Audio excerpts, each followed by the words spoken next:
You're listening to Bloodline, Episode 0, The Introduction. Bloodline traces the history and culture of the Gamefowl community, including cockfighters as well as Gamefowl fanciers who could not, for one reason or another, consider themselves cockfighters. They may raise the birds for show or hobby. There are, of course, a number of businesses that rely on the industry of gamefowl, not all of which are cockfighting. There are numerous former and inactive cockers, and I would put myself squarely in this non-cockfighting category of the gamefowl community. I'm not a lawyer, and none of the material should be considered legal advice. It is offered for historical and educational purposes only.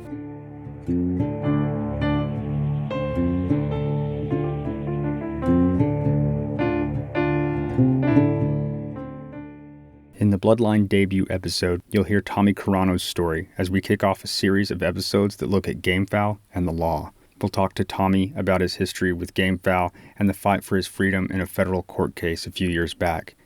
He's very active in his work, and we'll hear the latest in his story, and we'll also hear from the gamefowl show standards expert and longtime chicken man, Anthony Seville, in that episode as well. It's a great way to kick things off, and a big thanks to those two guys for the honor of being our first guests. Though it is often left out of textbooks or self-censored by writers who omit or opt not to publish for fear of prosecution or backlash from colleagues or peers, gamefowl have a long history with human civilization. Today, chickens are by far the most prolific animal on Earth, thanks largely to the bird's popular and inexpensive source of protein in human diets. But chickens were domesticated and distributed around the world for the purposes of cockfighting centuries before modern barnyard breeds even existed. Already commonplace in the earliest civilizations' written histories, it seems that wherever people traveled, gamecocks went too. Some examples we may draw from in future episodes include the early Syrian and Persian civilizations, who gave religious significance to the fighting cock. The Persians would later make a name for themselves in the sport, producing the family of fighting fowl given the same name and coveted for its speed and quick ability throughout Mesopotamia. This fact did not stop the Greek military leader Themistocles from having his whole army observe a cockfight. At the time, the Athenian commander was orchestrating the allied Greek maneuvers that would lead to the definitive defeat of Xerxes at Salamis. As his men watched the cockfight, Themistocles told them, "They undertake this danger neither for their country, nor for their country gods, nor for the monuments of their ancestors, nor for fame, liberty, or children, but that they may not be worsted, or yield to one another." The moment was significant enough to merit Athenians to institutionalize the sport thereafter, making a law after the victory to celebrate the occasion once per year with a cockfight in the local theaters. The Romans are credited with introducing gamecocks to the British, whose love of cocking would eventually rival that of any civilization before or since, enjoying near universal acceptance among all classes. British schoolboys were given a cockpence allowance for the regular cockfights held at school and officiated by the clergy in return for the losing bird. Kings and other royalty found competition for their fighting cocks at the Royal Cockpit in Westminster, among other locations. The sport was so favored among nobility that it was perhaps derisively called the royal pastime or royal diversion. Pits were common throughout London, giving several of the city's streets their names, and its popularity throughout the island would leave its mark throughout English culture, eventually following the British to the colonies in America. Among colonials, the sport was second in popularity only to horse racing, enjoying the patronage of George Washington, as well as other founding fathers, presidents, statesmen, and everyday citizens throughout the country's timeline, such as Andrew Jackson and his Mexican contemporary, Santa Anna. Among cocking lore, it is said that the bald eagle was only narrowly selected as the national emblem over the gamecock by a single vote, and that Abe Lincoln was given the moniker of Honest Abe for his fairness in officiating cockfights.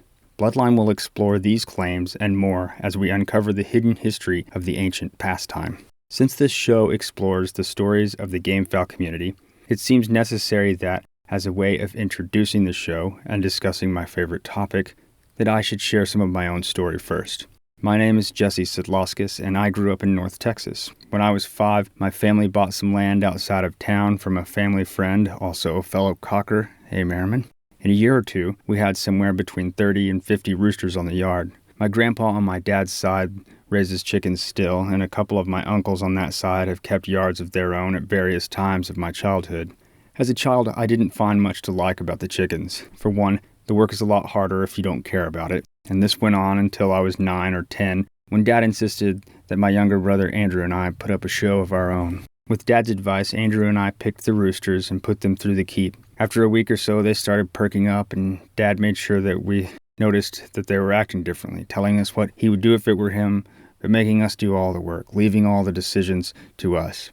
We picked the event, a 5-cock gaff derby at a small pit in Oklahoma, the name of which I've long since forgotten. All proceeds would be split evenly between the three of us.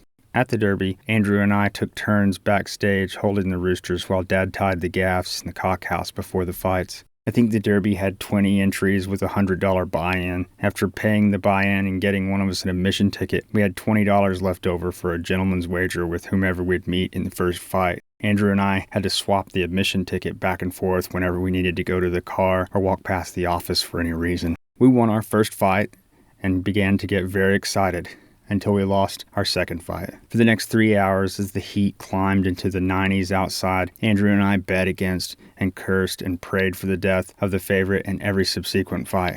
We may have been the only ones hoping to see a 20-entry 5-cock break open, last another 2 hours, and give us a shot at the money.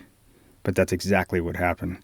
We won our third fight, giving a loss to the would-be solo winner of the day. We went on to win 2 more after that, giving us a share of the pot with 3 other entries, meaning the money wasn't much to write home about unless it was more money than you'd ever had in your pocket at one time. I was more concerned with the trophy, but we drew straws for the hardware and lost. We took a Polaroid, which you could find on the website at bloodlinepodcast.com. After that, I was hooked. Dad had said that the roosters will always make good on any time you invest in them, and now I could see that that was true. Over the next couple of years, as I got more involved on the chicken yard, I started dreaming of becoming a professional cocker when I was older. But within a decade, that dream would be legally forbidden. With the hope of creating an honest account of gamefowl in this country, and so my son might have a trustworthy account of the cultural tradition his family shared for 3 previous generations, I began writing a book about cocking. And hoping to share some of what I found while researching that book, I've created Bloodline. Bloodline will begin with a series of episodes in the not-so-distant past in an effort to size up the current landscape in the U.S. for game farmers and to try to make some sense of how we got to where we are today. Some of these episodes will explore a time period that's always puzzled me. In 1995, popularity in the sport was as high as it had ever been, and there was good money to be made for a chicken farmer at least. For most cockers during that time, if you could whip them down the road, your birds could compete and sell anywhere in the world. But a battle was brewing with the animal activists, and the fight looked to be a protracted one. The cockers had a passionate following and legal status in several states, amounting to readily available manpower and an industry that could put cash behind them. We'll take a look at the expensive battle that was waged against cockfighting as well as the effort to defend it. I've been surprised by what I'm finding in these episodes and look forward to sharing it. But first, we'll explore something a little more recent. No story quite seems to illustrate the current landscape for gamefowl farmers in our country than that of Tommy Carano's. Tommy served a year in prison for conspiracy to violate the Animal Welfare Act. The case provides some recent ruler by which to gauge the length of the long arm of animal law. As far as I can tell, it's the first Animal Welfare Act animal fighting conspiracy case in the recent era of that legislation. I'll give a rundown of Tommy's case file, and then we'll talk to Tommy as well as the world-renowned poultry show standards expert and longtime game farmer Anthony Seville, who conducted walkthrough inspections of Tommy's fowl being held during the trial. That should get us through the first few weeks. If you'd like to join me on the show or have a story that you want to see covered, let me know. You can find my contact information on the website at bloodlinepodcast.com. Bloodline is created by me, Jesse Sidlauskas. Music for this episode is by Lobo Loco. You get the blues. For supplemental links, media, photos, and information about upcoming episodes, be sure to check out the website. Again, that's bloodlinepodcast.com. And don't forget to subscribe to your favorite podcast player. Y'all keep them crowing, and thanks for listening.